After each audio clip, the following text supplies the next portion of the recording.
ശക്തമായ മത്സരം നടക്കുന്ന തിരൂരിലും താനൂരിലും വോട്ടിംഗ് ആരംഭിച്ച് 2 മണിക്കൂർ പിന്നിടുമ്പോൾ തന്നെ നല്ല പോളിംഗ് ശതമാനമാണ് രേഖപ്പെടുത്തിയത്.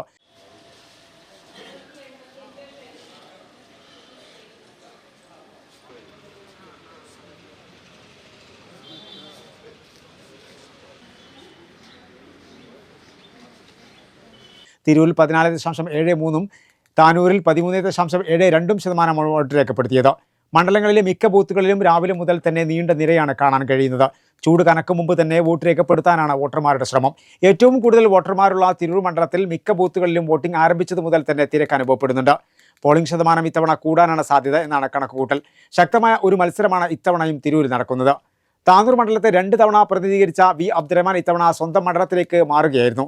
2ാം തവണയും തിരൂരിൽ ജനവിധി തേടുന്നത് കുർക്കോളി മൊയ്തീനാണ്. അബ്ദുറഹ്മാന്റെ വരവോടെ മണ്ഡലത്തിൽ മത്സരവും കനത്തു. എങ്കിലും നല്ല വിജയപ്രതീക്ഷയാണ് സ്ഥാനാർത്ഥികൾക്കുള്ളത്.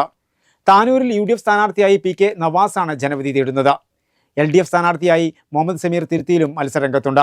NDA സ്ഥാനാർത്ഥിയായി ദീപ പുഴക്കലാണ് മത്സരിക്കുന്നത്.